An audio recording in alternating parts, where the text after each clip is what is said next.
with us here tonight, we have in my mind a writer who manages to combine creativity with funny writing, hilarious writing, but also critical writing, writing which reflects all the things in Korean society that we need to think about and sometimes also criticize.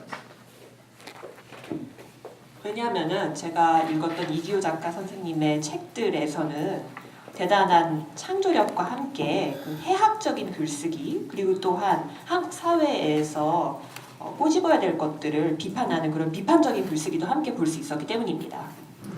When I read his novel, At Least We Can Apologize, I laughed so loud that my staff wondered if something was wrong with me.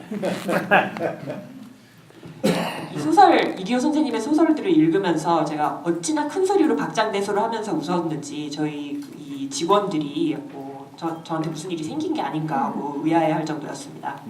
But this was not just a laughter because something was funny. It was a laughter which was much deeper because your writing, Professor Lee, reflects not only a wonderful way with words, but also a very keen eye to observe elements of Korean society.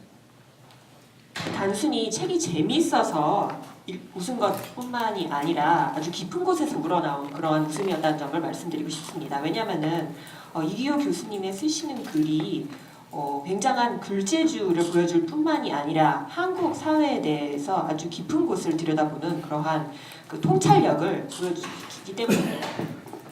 I will not give your CV. It's partly included in the invitation already.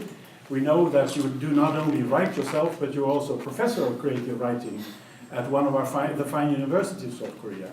So it's a true privilege for me to welcome you to this meeting of Seoul Literary Society. 초청장에 이미 그 선생님의 양력이 소개가 되었기 때문에 제가 자세히 말씀드리지는 않겠습니다. 저술 활동을 하실 뿐만이 아니라 작가로서의 활동뿐만이 아니라 한국의 대학에서 그 글쓰기, 창작 글쓰기를 가르치고 계시다는 점 여러분 모두 알고 계실 것입니다. So Professor Lee, please, the floor is yours. 이기호 선생님께 말씀을 기회를 드리겠습니다.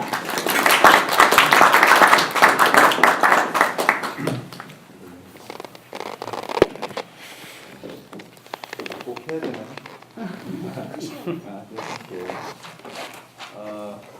방금 소개받은 이기호라고 합니다. 만나 뵙게 돼서 반갑습니다. My name is Lee Ki-ho, and it's a great pleasure to see you all. 대사님께서 너무 과분한 소개를 해주셔가지고 굉장히 민망하고 쑥스러운 마음뿐입니다. I am rather embarrassed because the ambassador has lauded so much praise upon me. 굉장히 창의력인 있는 작가처럼 소개해 주시고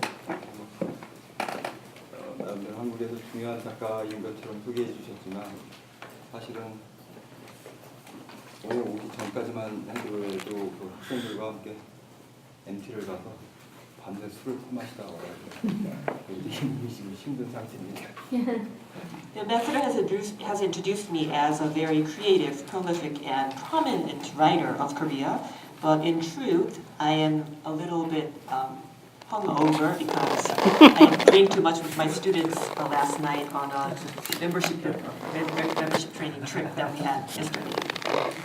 이상하게 한국 선배 작가들한테 배운 것이 우리의 모든 창의력은 술에서 나오고 맥에서 나오라는 걸 배워가지고 그래서 버릇이 좀 안 좋습니다. Drinking too much and smoking too much might be a bad habit of mine that I have learned from the more senior Korean writers. We Korean writers always say that all of our creativity comes from drinking and smoking. 하지만 오늘 많은 분들 뵙게 돼서 너무 반갑고요. 짧지만 제가 하고 싶은 말들 혹은 또 여러분들께서 궁금하신 것들에 대해서 제 나름대로 성심성의껏 대화를 할 수 있도록 노력하도록 하겠습니다.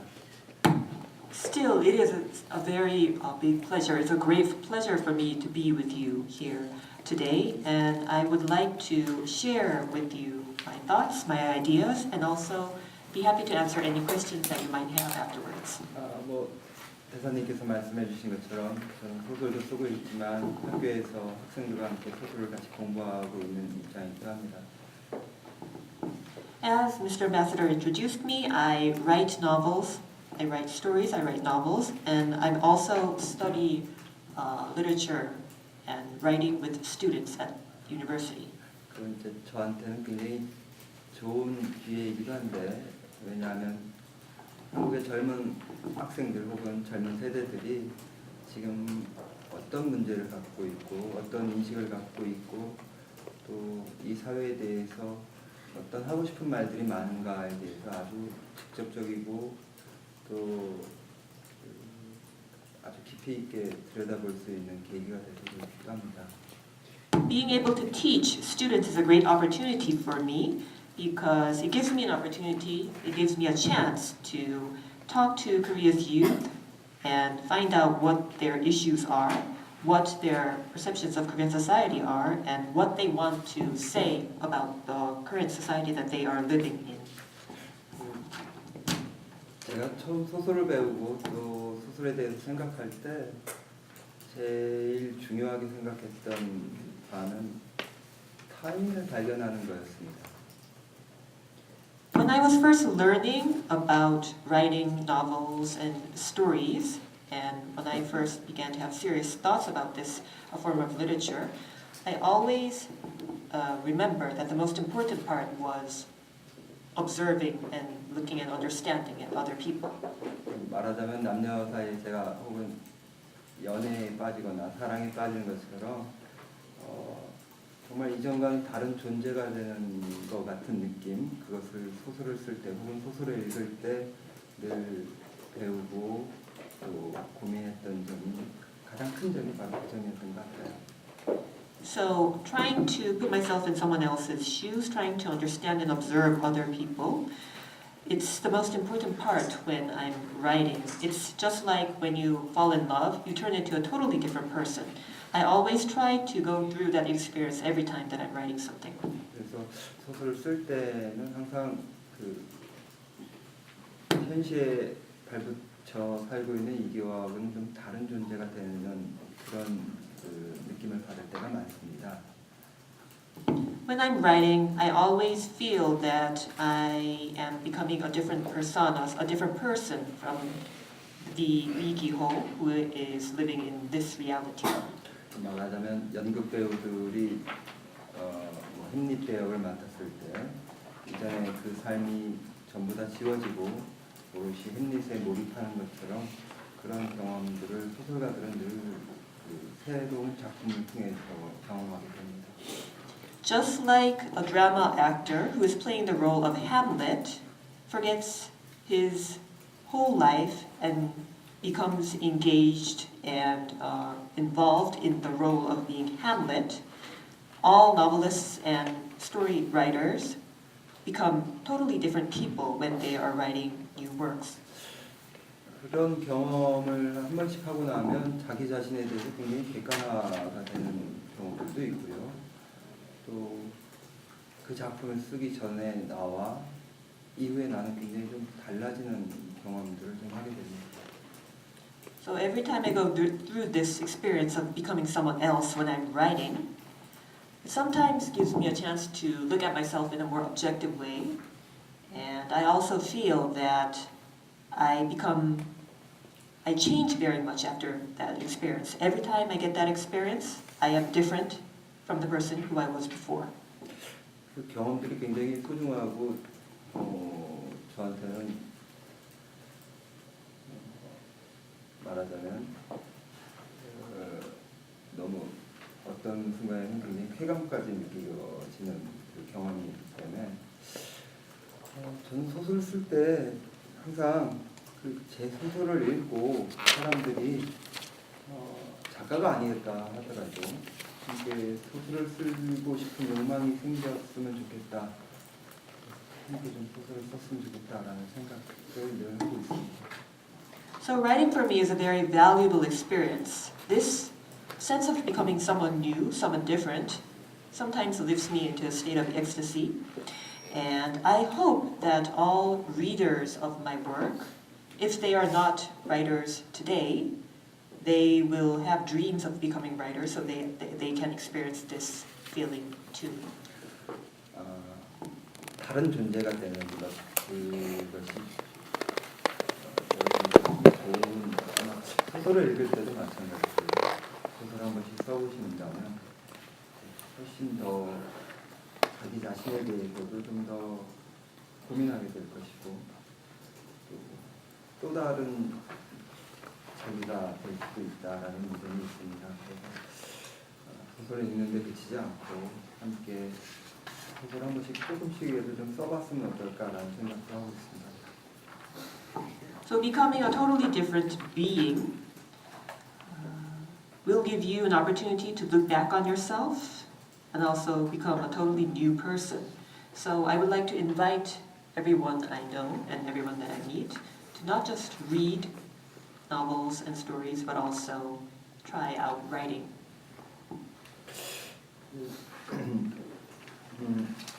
오늘 제가 여러분들하고 함께 아주 짧은 분량이지만 읽어볼 소설은 제가 2010년도에 발표했습니다.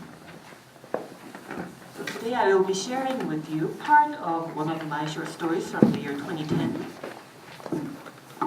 저는 작품을 쓸 때마다 좀 공간을 좀 바꿔서 쓰는 그 버릇 같은 게 있습니다. I have a habit of trying to change my surroundings every time I am thinking of writing. 이 작품은 꼭 이맘때쯤 썼던 작품인데 한국의 벚꽃으로 굉장히 유명한 그 전라도 경상도군요. 경상도 하동에 가면 쌍계사라고 있습니다. 그 쌍계사 위쪽으로 쭉 올라가면 아주 작은 민박집이 있는데 거기에서 틀어박혀서 한 보름 동안 쓴 작품입니다. I think I wrote this around this time of the year. There is a place called Hadong in Jeollado, which is very famous for its cherry blossoms around this time of the year. And there's a famous Buddhist temple called Sangesa. If you go a little uphill from that Buddhist temple Sangesa, then you will find a small boarding house. I stayed for about 2 weeks in that boarding house to write this short story. 한 보름 동안 아무도 만나지 않고 누구하고도 통화도 하지 않고 혼자 벽을 보면서 이틀을 썼던 작품이기 때문에 벽과 혹은 그 벚꽃 이런 풍경들을 봤던 시간이었고 그 벚꽃이 졌던 그 정서 같은 것들이 이 작품 속에서도 지나고 보니까 좀 남아있는 것 같은 느낌이 좀 들었습니다. So during those 2 weeks, I shut myself up in that small mission, that small boarding house. I met no one and I didn't talk to anyone on the phone either. I was just staring at the wall, writing and enjoying the scenery of the cherry blossoms. And looking back on this short story, I remember that I had the sentiments of seeing the cherry blossoms fall when I was writing this story. 제가 저희 학생들한테도 자주 하는 말이긴 하는데 소설을 쓰거나 글을 쓰는 사람들은 조금 절대 고독 같은 것들이 좀 필요한 부분이 있습니다. I always tell my students that people who write, writers, should sometimes look for absolute solitude. 그래서 소설가가 되거나 혹은 작가가 되거나 시인이 되려거든 학교에서 공부하는 것도 좋은 방법이지만 So, 감옥을 한번 갔다 오는 게 and I always tell my students that if you want to become a writer, a novelist, or a poet, of course, studying at university and studying at school is very good, but the best experience to have would probably to have a stint in prison. 스마트폰 없고 TV 없고 술자리 없는 감옥에서 한 1년만 글을 쓰다 나오면 누구든지 훌륭한 작품을 쓸 수 있지 않을까 생각하고 있습니다. I suggest that if you cut yourself off from television, if you cut yourself off from your cell phones, and if you cut yourself off from meeting friends to drink and write while you are in the prison cell for 1 year, then anyone can become a very good writer. 짧게시나마 저한테는 작품을 쓸 때 그런 공간, 그런 시간들이 필요하고요. 여태까지 썼던 모든 작품들은 다 그런 시간과 공간 속에서 쓰여진 작품이었습니다. Every time I write, I always need some time and place to myself, and I always have to put myself in solitude. I have to be secluded to be able to write. 제가 오늘 여러분들께 읽어드릴 부분은 이 소설에서 아주 짧은 부분이지만 제가 하고 싶었던, 이 소설을 통해서 하고 싶었던 말들이 가장 응축되어 있던 장면이기 때문에 그 지점을 짧게나마 여러분께 한번 읽어드리도록 하겠습니다. So today the part that I will be sharing with you is the most important part of this story. I would say that this succinctly includes the essence that I wanted to express through this story. 낭독을 원래 잘 못하고 목소리 좀 좋지 않은데 그래도 한번 읽어보도록 하겠습니다. I'm actually not a very good reader and I'm not very proud of my voice, but I will try to do my best. 그러니까 그때까지도 미처 내가 생각하지 못하고 있던 사람은 바로 고모부였다. 왜 그 생각을 미리 못했을까? 하동이 내려가는 차 안에서 나는 짧게 자책 아닌 자책을 했지만 또 한편으로는 그게 당연했다는 마음이 들기도 했다. 사람들은 저마다 이야기 속에 한 가지씩 여백을 두고 그 여백을 채우려 다른 이야기들을 만들어내는 것인데 그게 이 세상 모든 이야기들이 태어나는 자리인데 그때 나는 그것을 미처 알지 못하고 있었던 것이다. Up until that point, the one person that I hadn't factored in was Auntie's ex-husband. Why didn't I think of him sooner? While I was driving down to Hadong, I briefly blamed myself over something I was blameless of because it was natural, only natural, that I didn't think of him. In every story, people always leave blanks, and in order to fill these blanks, they create different stories. That's the origin of how all stories are born, but up until then, I wasn't aware of this. 고모부만 해도 그렇다. 내가 고모부에 대해서 의식적으로든 무의식적으로든 생각하지 않게 했던 것은 아마 그 부분이 내겐 여백과도 같은 부분이었기 때문일 것이다. 말하고 싶지 않은 이야기 같은 것. Just looking at Auntie's ex-husband, I realized this. Whether it was conscious or unconscious, the reason why I refused to think about him until then was probably because to me, that story was a blank, a story that I didn't want to discuss. 고모부는 결혼 초기부터 고모를 때렸다. 주로 술만 마시면 손찌검을 해댔는데 그것 때문에 고모는 병원에 2번 입원하기도 했고 따로 유명을 앓기도 했다. 아버지는 몇 번 나서서 두 사람을 이혼시키려 했지만 번번이 고모의 반대로 무산됐다. 정작 고모가 이혼을 결심한 것은 그 후로도 꽤 오랜 시간이 지난 다음의 일이었는데 손찌검이 아닌 고모부의 외도가 결정적인 사유가 됩니다. 고모부는 그때 같은 경찰서 교통계에 근무하고 있던 여성과 몇 번 따로 만난 모양이었는데 그 사실을 알게 된 고모는 단 한순간도 망설이지 않고 이혼 서류에 도장을 찍어버렸다. 고모가 그렇게 단호하게 결정을 내리게 된 것은 여경의 왼쪽 눈 주위에 시퍼렇게 나있던 멍을 보았기 때문이었는데 그걸 보는 순간 그렇게 서러울 수가 없었다고 고모는 할머니 품에 안겨 엉엉 울었다. 어쨌든 그 일로 인해 고모부는 우리 집에서 주로 쓰레기만도 못하니 인간 말종쯤으로 보이게 되었고 그로 인해 나 역시도 자연스럽게 고모부를 피하고 생각하지 못하게 된 것이었다. He'd started hitting Auntie as soon as they'd gotten married. Usually, he beat her when he got drunk, and Auntie ended up being hospitalized twice and also suffered from tinnitus. A couple of times, father got involved and tried to get them divorced, but he failed every time because Aunt Auntie refused. When Auntie finally did decide to get a divorce, it was after a long period of time had passed. It wasn't his abuse, but rather his affair that finally convinced her. Apparently, Auntie's ex-husband had hooked up a few times with the female officer who worked in the traffic patrol department at the same police precinct. When Auntie found out about this, she signed the divorce papers without any hesitation.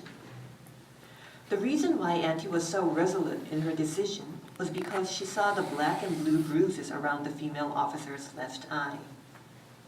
That day, she hugged grandmother tightly and began to sob, saying that nothing made her sadder than seeing that. Well, whatever the case, Auntie's ex-husband was henceforth referred to as that piece of shit and the scum of the earth by our family. So naturally, I avoided him and so wasn't able to think about him. 생각해보면 그 또한 다 이 이야기의 운명이었을지 모르지만 만약 그때 내가 부모의 심부름으로 사촌들에게 김치를 가져다 주려 하지 않았거나 그리고 만약 그때 부모부가 혼자 마루에 앉아서 소주를 마시고 있지 않았다면 이 이야기는 전혀 다른 방향으로 전혀 다른 색깔로 마무리되었을지 모를 일이다. 그랬다면 이 이야기는 어쩌면 프라이드를 위해 삼촌의 이야기를 모두 여백으로 돌리고 계속 한강 시민공원 주위를 만들었을지도 모르리다. 하지만 그럴 수 없었던 것이 바로 이 이야기의 운명이다. 이제 그 여백을 채워야 하는 순간이 온 것이다. 23살, 당시 고모가 사랑에 빠졌던 사람이 바로 고모부였다는 사실. 그때도 고모부는 경찰관이었다는 사실. 바로 그 유감의 날이다. Now that I think about it, perhaps all of this was the fate of this story. But if, at that junction, if Auntie hadn't asked me to drop off some kimchi to my cousins, and if I hadn't found her ex-husband sitting alone in the living room drinking soju, then this story might have had a very different cast to it, and the conclusion might have gone down a very different path. If this story was written solely about the pride, then everything about Uncle would have remained a blank, and the story would still be driving in circles around Han River Park. But the fact that it wasn't is the fate of this story. Now the time to fill in the blanks has come. 23 blank 1. The man that Auntie had fallen in love with was now her ex-husband, blank 2. Even then, he was a police officer. These are the blanks. 고모부가 나에게 그 이야기를 꺼내게 된 것은 역시 프라이드 때문이었다. 그러지 않아도 된다고 했지만 고모부는 굳이 아파트 주차장까지 내려와 나와 함께 프라이드 트렁크에 실려있던 김치통을 엘리베이터로 날랐다. 그러면서 헤이 프라이드를 돌아보면서 말했다. 저놈도 징글징글하게 오래 달리는구나. The reason Auntie's ex-husband told me about the story was, of course, because of the pride. I told him that I didn't need his help, but he insisted and came down to the apartment parking lot, helping me take the kimchi out of the trunk of the Pride and carried it with me to the elevator. Then quickly turning around, he looked at the Pride and said, "It's sickening when you think about how long that car's been running." 나는 그때까지도 고모부에게 뭔가 좀 어색한 기분이 남아있어 슬쩍 웃으면서 87년산인데 아직도 저렇게 쌩쌩해요 라고 말해줬다. 나도 잘 알지 87년산이라는 걸. 저놈 살 때 내 돈도 30만 원이나 들어갔는데 뭐. I still felt uncomfortable being around him, so I laughed once awkwardly and said that for a 1987 model, it was still running great. Oh, I know it's an 87 model. 300,000 won of my money went into paying for it. 고모부는 그러면서 다시 한번 프라이드를 돌아다봤다. 그러니까 그날 내가 고모부와 함께 고모가 짜준 김치를 안주 삼아 소주를 마시게 된 거. 바로 그 말 때문이었다. As he said this, he looked at the Pride one more time. The reason why I stayed that day, ate kimchi, and drank soju with Auntie's abusive ex-husband was because of this last comment.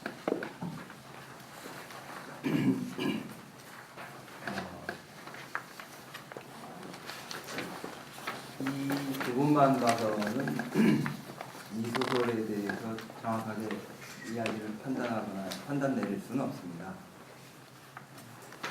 So just listening to that segment is difficult to understand what this story is going to be about. 제가 여러분들께 드리고 싶었던 말은 소설 이 부분 속에 나왔던 여백이라는 단어 때문에 그랬습니다. But I wanted to share with you this part of the story because of the word blank in this segment. 우리 모두에게는 숨기고 싶거나 자기가 기억하고 싶지 않은 그런 부분들이 꽤 많은 것 같습니다. Everyone has something to hide or something that they want to forget. 저는 그것이 기억하고 싶지 않은 혹은 지워버리고 싶은 어떤 기억들 혹은 이야기들 같은 것들이 어쩌면 우리 개인 자신 모두의 진실과 같은 부분이 될 수도 있다고 생각합니다. But the parts that we want to forget, the parts that we want to erase from our memory, might be closer to the truth of each individual. 일종의 약간의 정신분석과도 같은 거죠. So this might be a sort of a attempt at a psychoanalysis. 정신분석에서는 어떤 우리가 고장난 어떤 부분들에 대해서 선악의 잣대를 들이대거나 어떤 당의 잣대를 들이대진 않습니다. In psychoanalysis, the things that we want to remember or the things that we want to forget are not judged by whether they are good or bad or whether they came to happen for a reason. 숨겨진 부분이 어딘가 그리고 어디에서부터 그 줄이 꼬이기 시작했는가 뭐 이런 것들에 대해서 그 진실을 계속 파헤쳐 나가려고 하는 것들이 정신분석의 어쩌면 핵심일 수도 있을 것 같습니다. Psychoanalysis might be all about trying to trace the hidden parts that people are trying to forget and try to find why they become so complicated and why they become so interconnected with other parts in the person's past. 그 진실의 모습은 우리가 생각한 것보다 굉장히 흉측할 수도 있고 기괴할 수도 있고 끔찍할 수도 있죠. And the truth that comes forth when we are done with that tracing back might be a lot more alarming than we expected, and it might be a lot more uglier than we expected. 그래서 대부분의 우리들은 그런 자신의 흉측하고 기괴하고 끔찍한 모습들을 보았다 하더라도 자꾸 숨기려고 들고 다시 덮어버리려고 노력을 합니다. So most of us, even when we recall the ugliness about ourselves, the terribleness about ourselves, and the twisted parts of ourselves, we try to cover them up and try to forget them and erase them once again. 제가 소설 속에서 주로 다루고자 하는 인물들은 그런 흉측하고 기괴하고 끔찍한 자신의 진실을 본 이후에 그 진실을 다시 덮어버리려고 하지 않고 그 진실을 다시 계속 부여잡고 그것을 보기 이전과 보고 난 다음의 삶이 좀 달라진 사람들을 그리려고 노력합니다. The characters that I try to portray in my work are actually people who do not attempt to cover up and erase their own ugliness, their own twistedness, and their own terribleness. They actually try to make a difference from the point they discover the bad things about themselves. 이 작품에 나와 있는 여기에는 등장하지 않았지만 삼촌이라는 인물이 바로 그러한 인물이었고요. 그 삼촌의 삶을 알게 된 지금 이 주인공 화자인 나도 아마 그 이전과는 다 같은 삶을 살지는 못할 것 같습니다. So a prime example in this story would be the uncle, who is not yet mentioned in this part, and the protagonist himself, the person who calls himself I here, will probably not be able to be the same person he was after he discovered the parts that everyone else tried to cover up. 그 그런 인물들을 주로 우리는 문학적인 인물들이라고 말을 많이 하는데요. 비단 소설 속에서만 아니고 현실에서도 실제 삶에서도 그런 사람들을 종종 만나기도 합니다. So these people who try to make a difference after they face their own ugliness, we often call them literary characters, but I believe that we can find these kind of people in reality and in real life. 굉장히 거창한 건 아니고요. 뭐랄까요, 지금 같은 사회에서 어떤 실용적인 측면들이 굉장히 강조되고 어떤 자본의 측면들이 굉장히 강요되는 사회에서 그냥 문학을 선택하겠다고, 문학을 하겠다고 대학으로 오는 친구들만 해도 굉장히 다른 가치를 살고 있는 친구들이 좀 많은 것 같습니다. It doesn't have to be something very grand or complicated. To give another example, we live in an age where practicality is emphasized very much and capital leads everything.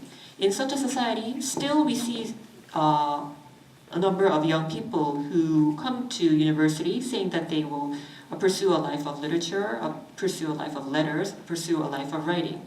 Those people are actually pursuing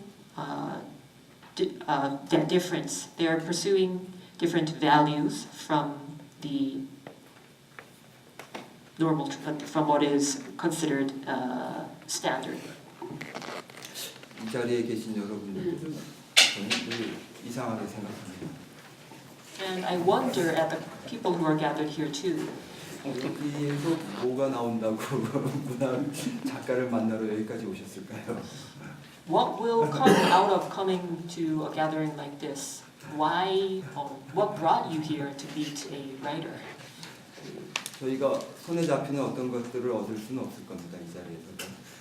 So you won't take away from tonight's gathering something concrete or specific. 저는 그래도 이런 것들이 우리에게 아직 남아있는 어떤 희망 같은 것들이라고 생각하고 있고 문학의 가치라고 생각하고 있습니다.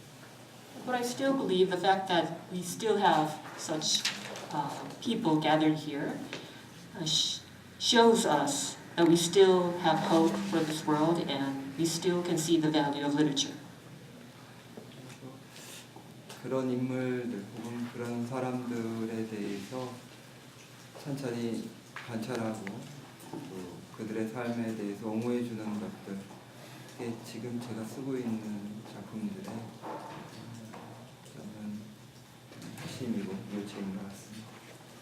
So my stories, my work is mostly about observing and advocating the lives and the daily happenings of those people, those characters who are striving for something different. 제가 지금 광주에서 서울로 바로 올라와 있고요. 어저께는 그 광주보다 더 미친 전라남도 무안에서 다시 하룻밤을 지내다 와가지고 약간 컨디션이 좀 나쁜 상태입니다. To be honest, I just arrived here from Gwangju, and the night before I stayed in Muan, which is further down south. So I'm not in a very good shape right now.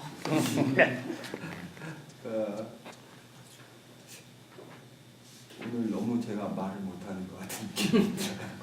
I'm not being very articulate tonight. 그래서 여러분들께 질문을 받으면 제가 그것에 대해서 대답을 하는 걸로 대신하도록 하겠습니다. So perhaps it would be better to open the floor to questions so I can answer and give a response to whatever you would like to talk about or discuss. Very good. Well, thank you so much.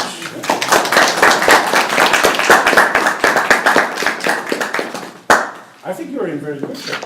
컨디션 굉장히 좋으신 것처럼 들리는데요. And I'm very happy to hear that there are still writers that get drunk from time to time. 여전히 술 잘 드시는 작가분들이 많이 계시다는 말씀 드리니까 저는 반갑게 생각합니다. Although I have my doubts about whether it promotes creativity or not, but that's beside the point. It's fun. 술을 많이 드시는 게 과연 그 창의력 있는 글쓰기에 도움이 되는지 저는 잘 모르겠지만 사람마다 생각이 다를 수 있습니다. Questions, comments? Please. I'm sorry, I was unaware of the Asia Publisher book, which has disappeared. Ah, yeah, Sanggak Soyo. 하지만 I have read the other one, and his comments tonight. If it's easier for you, you can translate now. I work for an interpretation department, so I don't want to talk about. So you can just say that. 책 지금 So Far and Yet So Near 이 지금 오늘 말씀하신 그 책에 제가 읽지 못했지만 멀수록 다시 가까워지는 책은 제가 읽지 못했지만 그 사과는 잘해요. 다른 책은 제가 읽었습니다. But in this segment and in Apologize, I'm sorry, start again. He talks about the importance of observation, but in this excerpt and in Apologize, the narrators seem uncertain or they make decisions that close off certain narratives. As he writes, how does he relate the importance of observation to the role of the narrator in telling the story? And I'm sorry, I was an English literature major. I was too. yeah. 예, 지금 읽어주신 멀수록 다시 가까워지는 이 대목을 봐도 그렇고 그리고 사과는 잘해요를 읽어도 그렇고 이 화자들 관찰이 굉장히 중요하다고 작가 선생님께서 말씀을 해주셨는데 화자들이 좀 약간 왔다 갔다 하는 그러한 흐름을 보이고 있는 것 같습니다. 그리고 이 화자의 왔다 갔다 하는 점과 그리고 이 관찰이라는 것을 이 화자에 어떻게 녹여내고 계신지 한번 말씀을 좀 해주시겠습니다. 이게 어려운 질문인데요. 화자가 왔다 갔다 하는. So the protagonists are they seem undecided. Both what we would call in English uncertain narrators, in terms of you can't necessarily trust them. Also, in this excerpt, they realize they're creating choices in their own narrative by what happens. So there's a sort of a tension between observation as observation starting with objective, and the narrators in the two books that have been translated clearly are not objective. How does he see the role as a writer between his desire for objectivity and his narrators who are clearly non-objective? If that's any clearer, I hope. 화자들이 지금 이 두 개 작품에서 봤을 때 화자들이 아주 객관적인 그 서술자는 아닌 걸로 보입니다. 그런데 작가로서는 좀 객관적인 그런 관찰, 객관적인 서술을 하고 싶으신 그 욕망은 있으실 텐데요. 그 객관적인 시점을 취하고 싶은 그 입장과 그리고 결국 객관적이라고 볼 수 없는 이 화자의 입을 통해서 이 전개가 되는 그 이야기 사이에 균형을 어떻게 잡고 계신지요? 말하자면 시점에 대한 문제인 것 같습니다. 인칭이나 혹은 전통이나 현칭이나 이 시점에 관한 문제인 것 같습니다. So this would be about the point of view, whether it's omniscient or Well, we're going to get into a literary discussion. I may need to kill this question. It's just both narrators in both books don't just observe, they specifically choose a view of how things go. This says it could have gone this way, but it went the other. How does the notion of observation as a writer's task relate to creating narrators who quite clearly observe very subjectively? Maybe I finally got it. And if that question does not make sense, I leave the floor to people whose questions make sense. 그 질문이 좀 너무 까다로울 수가 있는데 만약에 이런 해결이 안 된다면 그냥 다른 분께 질문을 넘기도록 하겠습니다. 그러니까 객관적인 작가로서 글을 쓰고 싶으신 것이 있고, 근데 또한 여기 나오는 그 화자들이 서술하고 있는 화자들이 분명히 객관적이진 않거든요. 이 이야기가 어떻게 돌아갔, 이런 상황에서는 이런 운명 때문에 이 이야기가 이렇게 풀렸다 이런 식의 이야기들이 나오고 있는데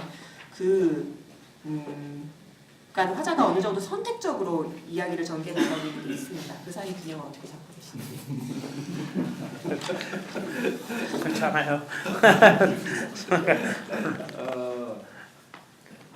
균형을 잡는다는 것이 사실 굉장히 저한테도 어렵고 힘든 문제이지만 이미 저희들은 이 이야기를 시작하기 전에 이 이야기의 끝에 대해서 생각을 하고 있습니다. 이 작가로서. Well, trying to strike a balance between the non-objective protagonist and trying to also deliver something objective as a writer, it's very difficult. However, as a writer, writers ourselves know, of course, how the story is going to end. We have a certain picture in mind. 저는 자서전도 일종의 소설이라고 생각하고 있습니다. And to give an example, I believe that autobiographies are also sort of a novel. 왜 그러냐면 그것은 쓰여진 부분보다 쓰여지지 않은 부분들 때문에 그 자서전 같은 것들이 소설이라고 생각하고 있습니다. I believe that autobiographies are a sort of a novel because of the parts that are not written, parts that are not put into writing.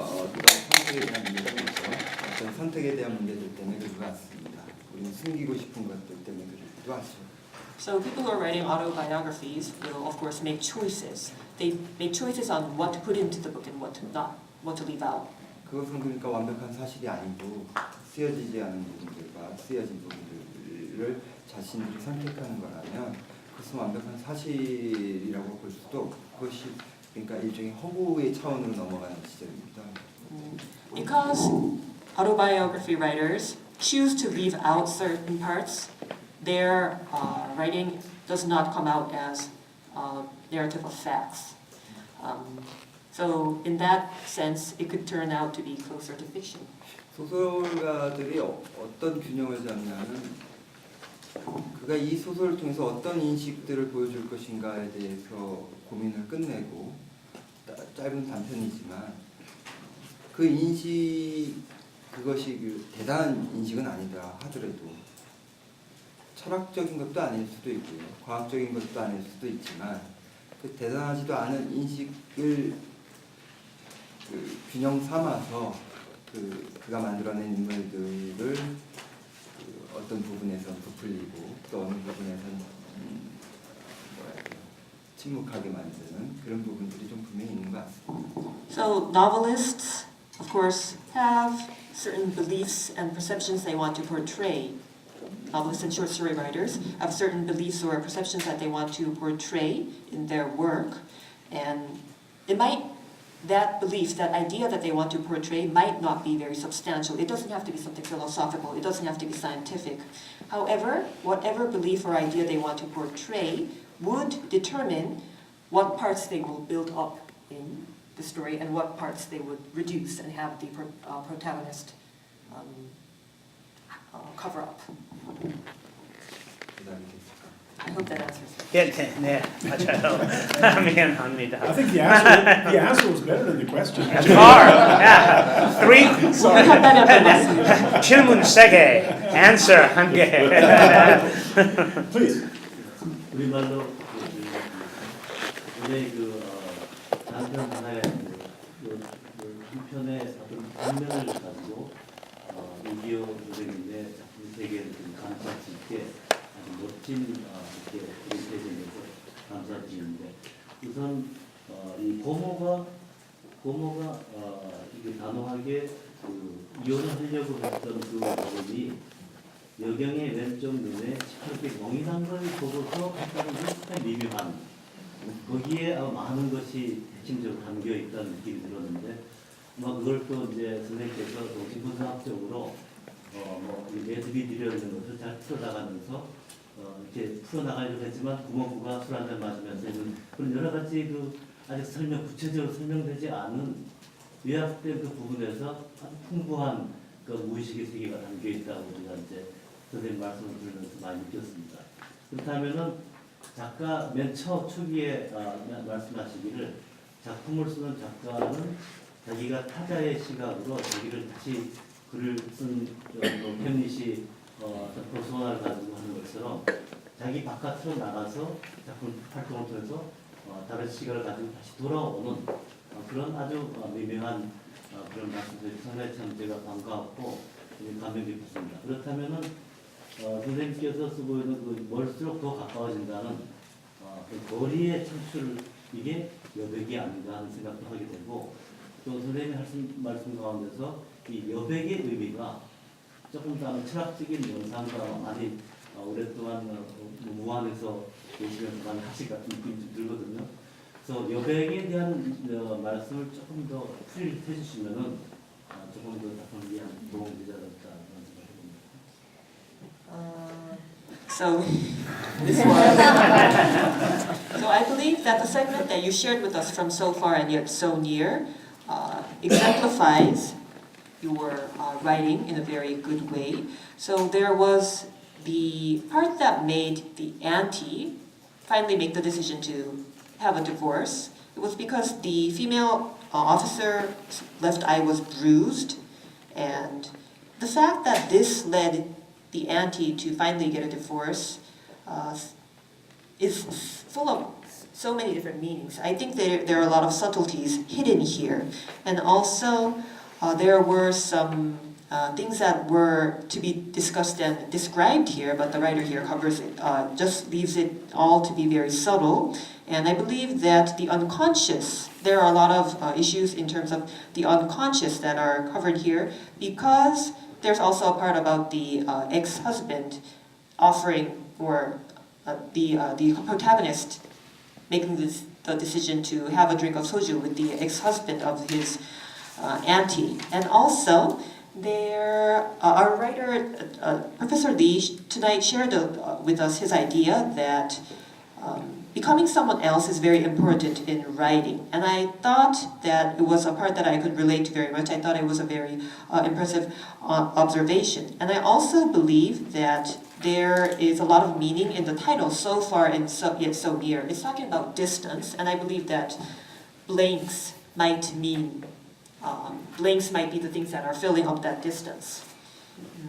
So, therefore, I believe that Professor Lee has been thinking in a very philosophical terms about the notion blanks. And could you elaborate to us further on your ideas on the term or the notion blank? 지금 서울에서는 그 헐리우드 영화 어벤져스 2 촬영 때문에 막 도로를 이렇게 통제하고 있다고 그런 얘기를 많이 들었습니다. I heard in Seoul these days the roads are being controlled because the Hollywood blockbuster movie Avengers 2 is being filmed in Seoul. 저도 정기적으로 영화를 좀 보러 다니는 편인데요, 혼자. 영화를 보다 보면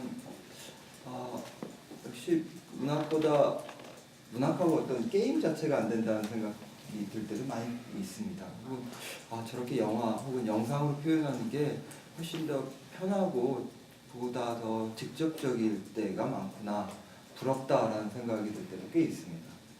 I myself am an avid film goer. I often go to watch movies on my own, and I sit back and watch movies and think that there's absolutely no competition between films and literature, because it seems so easy to express things in a movie, and everything is expressed in a very direct manner. So it would be so much easier to be able to express on film rather than in writing. 좀 한 가지 좀 갑갑하다라는 생각이 들 때도 꽤 많습니다. 어떤 차원에서 그러냐면 제가 상상할 수 있는 것들을 좀 막는 부분들이 꽤 많은 것 같아요. One thing that is frustrating about movies is that they leave no room for imagination. 제가 학생들한테 섹스피어의 어린 왕자를 한번 그려보라고 한번 시킨 적이 있었는데 대부분 다 똑같은 그림이 나왔습니다. 어린 왕자에 대해서. So one time I asked my students to draw a picture of The Little Prince of Saint Exupéry, and I found that they all drew up very similar pictures.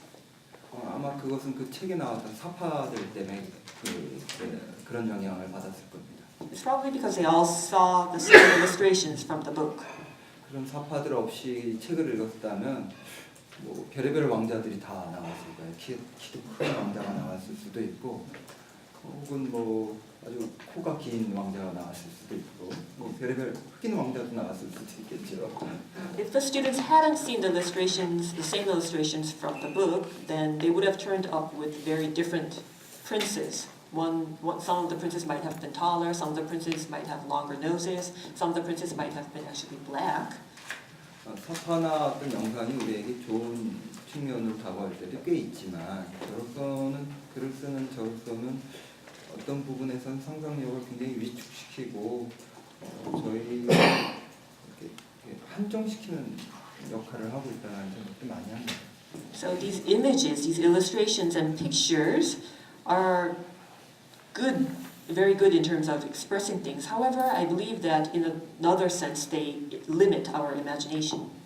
저희가 어떤 감동적인 문장 혹은 소설의 어떤 부분들을 읽었을 때 그때 오는 여운이나 그 말하지 못한 그 많은 것들을 더 많이 상상하면서 받는 감동들이 저에겐 어떤 커다란 그 자산이었던 적이 많습니다. 이런 시절 독서 때.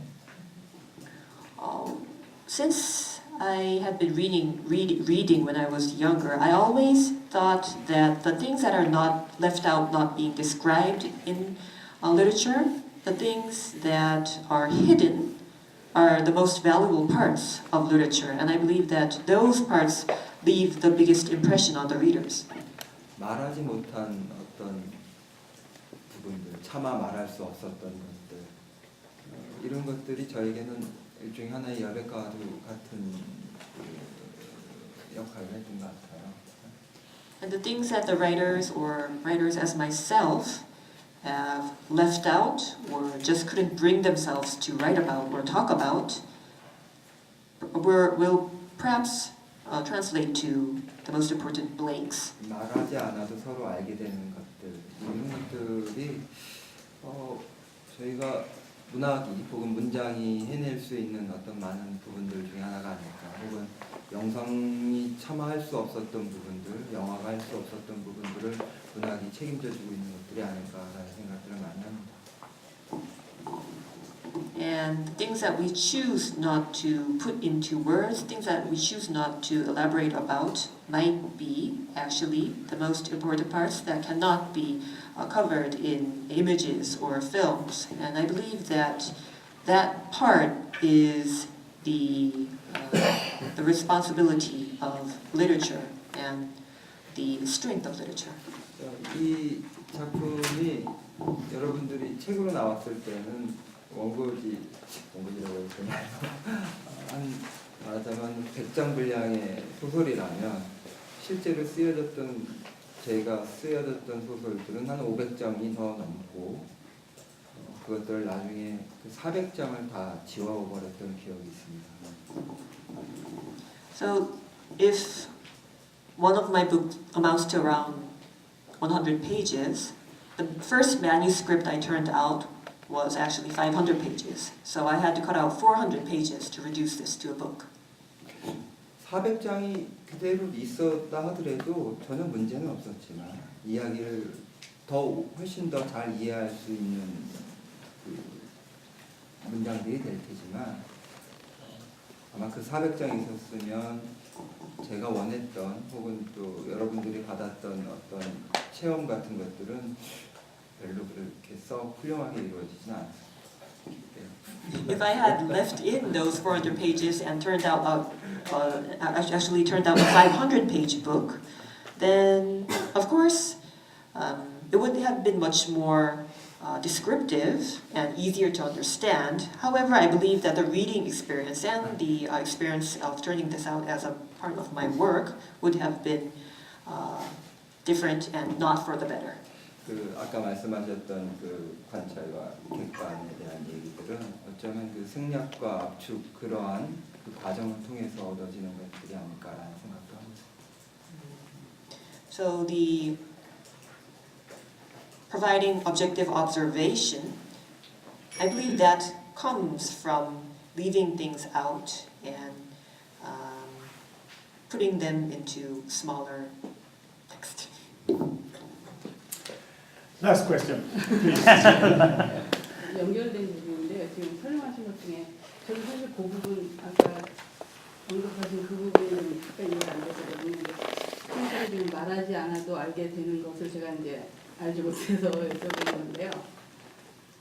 그 이제 고모가 가정폭력은 계속 건드는데 이혼하라고 건드렸었는데 고모가 결정적으로 이혼을 하게 된 배경이 그 여자, 그 바람핀 여자의 눈에 있었던 멍 때문이었다 이렇게 말씀하셨는데 그러면 그것이 좀 약간 또 상충되는 것 같은 것이 그러니까 폭력은 견뎠는데 다른 여자와 어떤 그런 관계를 못 참아서라고 이해를 했었는데 또 결국은 다시 들어가 보면 그 여자 눈 속에 있었던 피만 그러면 그 여자한테도 또 폭력을 가했다라는 그런 뜻으로 좀 받아들여지는데 그게 좀 어떻게 보면 앞에서 말씀하신 부분과 이쪽으로 약간 충돌하는 부분이 아닌가. 그러니까 제가 문학을 안 하고 사회학을 해서 이해를 잘 못해서 I'm not a student of literature, so I might have had some trouble understanding what was just discussed earlier. But anyway, in connection to the question that was just asked and answered, so Professor Lee was talking about things that are not put into words, but things that we can still understand. In this section of the story, So Far and Yet So Near, the auntie finally decides to get divorced because of the bruise on her husband's lover's eye. However, I think this is a little bit contradictory because this auntie has suffered domestic violence for a long time. She has just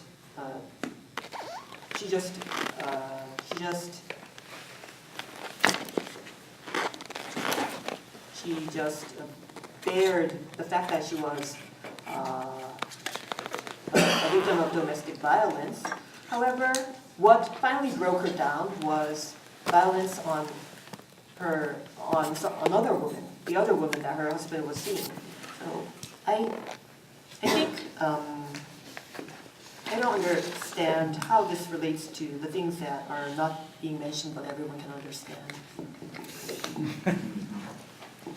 고모가 사실 이 소설에서 그렇게 너무 중요한 인물이긴 하지만 고모와 고모 사이가 그렇게 커다랗게 중요한 부분은 아닙니다. 사실은 네, 질문을 하셨으니까 대답을 하자면 조금 그 고모는 그 여경을 통해서 자기 자신의 모습을 아주 객관화시켜서 본 거라고 생각합니다. Well, actually, the auntie and the anti-sex husband are not really the main point of this story. But anyway, because the question came up, I would like to say that this auntie looked at the female officer who was being beaten up by her husband, and the auntie was finally able to objectively look at herself. So she saw herself in that beaten up girlfriend of her husband. 분신을 봤다고 볼 수도 있고요. 그동안 자기가 모르고 있었던 자기 자신의 모습을 아주 적나라하게 본 거라고 생각합니다. So this female officer's bruised eye finally let the auntie see in broad daylight what she herself had been going through. 그러니까 우리는 어쩌면 우리 스스로가 꽤 괜찮다라고 생각하고 있지만 사실은 그것이 우리의 본 모습도 아니고 우리 자신의 모습에 대해서 잘 모르고 있죠.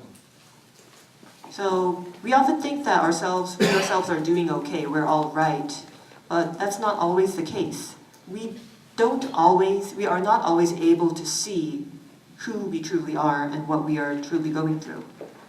저만 해더라도 이런 자리에 와 있으면 저희가 꽤 괜찮은 사람이라고 생각하다가 술을 마시고 좀 그 탁자 밑에 쓰러져 있을 때 보면 정말 형편없는 사람이구나라는 생각을 많이 합니다. So it all depends on from which viewpoint you are looking at yourself. I am here at a gathering with such distinguished people who have come here to listen to me talk and read, And I feel very full of myself. I feel that I'm a great person. However, when I go home and get drunk and fall unconscious on the floor, and I look at myself and I begin to think that I'm such a lousy person. 우리가 거울을 볼 때는 우리가 우리 모습이 제일 그럴듯할 때 거울을 떠나게 되죠. So when we stand in front of the mirror and look at ourselves, we check out what we look like, we check out ourselves, and we turn away from the mirror when we look our best. 머리가 헝클어져 있거나 그럴듯하지 않을 땐 거울을 떠나지 않습니다. When your hair is messed up, or if you're not looking very neat, then you stay in front of the mirror and try to fix it up. 그렇게 자기 자신을 우리는 늘 속이면서 살아가고 있는 존재들일 수도 있는 것 같습니다. So we might be human beings, might be beings that are always trying to pretend and trying to give themselves an illusion that they are better people.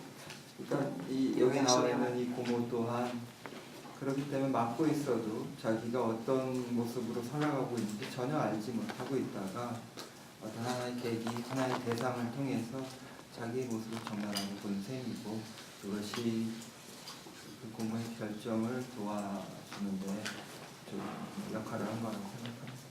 So this auntie finally making the decision to get divorced after looking at her husband's boyfriend's bruised eye might be an example of someone who is finally able to look at themselves in broad daylight and understand what they truly are. Does that answer your question? Well, I think we should continue, but we should do that over to have something to eat as well. And you need something to drink. That's what you're doing. Ladies and gentlemen, you asked Professor Lee, why were we here? Why did we come to listen to you? 예, 그 말씀은 계속 식사하시면서 나누실 수 있을 것 같고요. 그리고 다들 이제 배 고프실 때고 또 이 선생님은 또 한잔 하셔야 될 것 같아서 그 저녁 식사 자리로 옮기도록 하고요. 그리고 이 자리에 우리가 왜 모였는지를 의문을 계속 던지게 되는데요.